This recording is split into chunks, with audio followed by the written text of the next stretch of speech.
2006년 흑자였던 광주공항이 2022년에는 마이너스 86억 적자를 기록했습니다.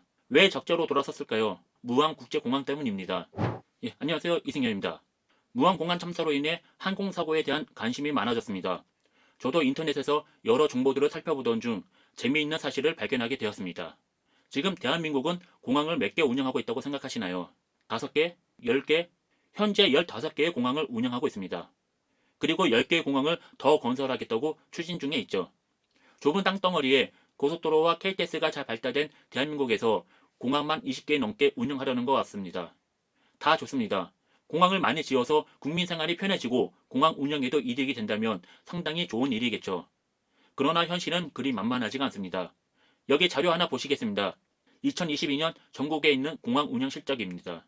인천국제공항은 중추공항으로서 5,324억 원의 이득을 보고 있습니다.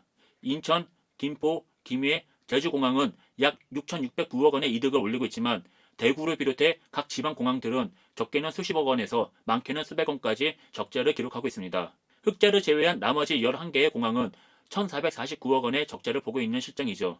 상황이 이런데도 흑산도와 새만금 등 공항을 더 짓겠다고 하니 적자폭은 더 커질 것이며 이것도 고스란히 국민 혈세로 땜빵을 해야 하는 것이죠. 이제 본론으로 넘어가겠습니다. 무안공항에 대해 조사하다 보니 놀라운 사실을 발견했습니다. 우선 무안공항 이전에 호남의 거점 공항이었던 광주공항을 살펴보셔야 합니다. 광주공항에 대해 간략히 말씀드리겠습니다. 광주공항의 역사는 일제시대로 올라갑니다.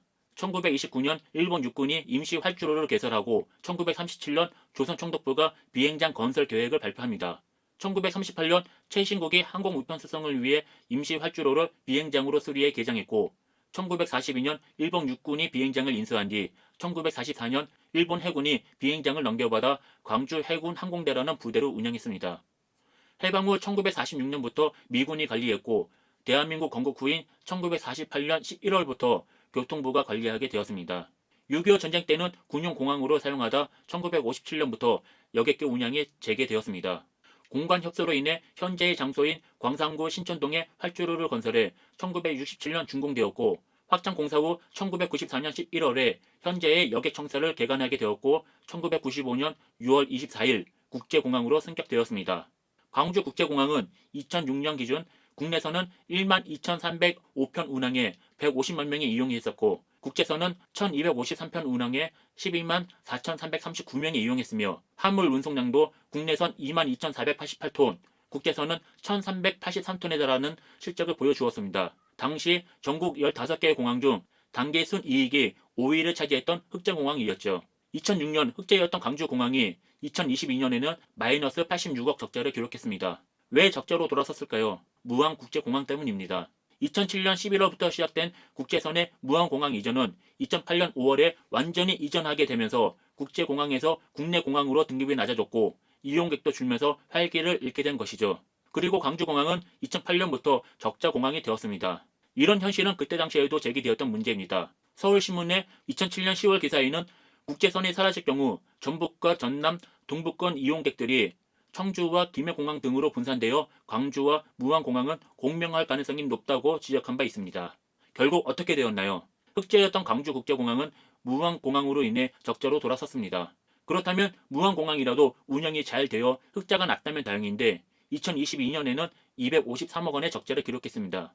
대체 무엇을 위한 공항인가요? 무안공항을 추진하면서 전라남도는 나름 계획은 있었습니다. F1 코리안 그랑프리, 무안기업도시, 나주 혁신도시 등 개발 계획이 있었습니다. 무안국제공항을 건설하고 국제대회와 인근 도시들을 개발해 시너지 효과로 누리자는 계획은 있긴 있었죠. 그러나 지금은 어떻게 되었나요?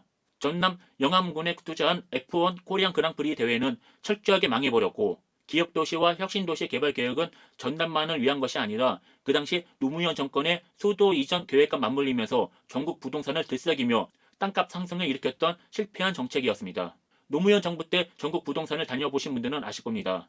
한쪽 벽면에 땡땡 혁신도시, 땡땡 기업도시 명칭이 붙은 커다란 지도를 놓고 땅 장사를 했던 시절이 있었죠. 사업은 성공하지 못했고 결국 무안과 광주공항마저 공명의 길로 들어서게 된 것입니다. 더 놀라운 소식을 알려드리겠습니다. 2011년 경향신문에 호남권 국제공항 갈등이란 기사를 보면 전라북도는 국내선만 운영하던 군산공항을 국제공항으로 추진하자 전라남도 관계자는 100km 내에 국제공항이 2개나 열리는 것은 공명을 부르는 일이라며 반대 의견을 표명한 것이었죠. 무안공항 때문에 광주공항마저 무너졌는데 전북이 국제공항을 또 추진하게 되면 더더욱 망하는 길로 가는 것이죠. 비극은 이게 다가 아닙니다. 전라북도는 군사공항 인근인 새만금에 국제공항을 건설하겠다고 추진하고 있으며 전라남도는 신안군에 흑산공항을 추진하고 있습니다. 여러분, 인구 통계를 보실까요? 전북은 약 174만 명, 전남은 약 179만 명, 광주는 약 141만 명의 사람이 살고 있습니다. 현재 운영하고 있는 공항은 무안, 광주, 여수, 군산공항이 있는데 추가로 새만금과 흑산공항까지 개정하게 되면 전라도는 인구 약 494만 명의 국제공항 2개와 일반공항 4개 등 6개의 공항을 갖게 됩니다. 이 중에서 단 한 곳도 흑자공항은 나올 수 없을 것입니다. 모두 국민 혁세로 적재를 메꿔야 하겠죠. 이런 사실들을 보면서 왜 광주국제공항을 더 키우지 않았나 하는 생각을 가졌습니다. 광주공항은 공군과 주한미군이 함께 사용하고 있어서 확장에 어려움이 있다는 것은 사실입니다. 그러나 공항이라는 것은 공항만 건설한다고 되는 것이 아니라 접근성이란 인프라도 같이 개발해야 합니다. 전라도의 주요 교통망은 시외버스입니다. 광주광역시는 지방도시 중 버스 인프라 시설이 매우 잘 발달된 곳이죠. 무안공항이 호남권에서도 인기가 없는 이유는 접근성 때문입니다. 그러나 광주는 교통의 중심지이며 호남 어디에서도 광주로의 접근성은 좋은 편에 속하죠. 이미 구축되어 있는 인프라를 활용해 광주국제공항을 더욱 크게 키웠다면 국민 혈세를 낭비할 필요도 없이 광주는 호남권의 주요 국제공항으로서 더욱 성장하지 않았을까요?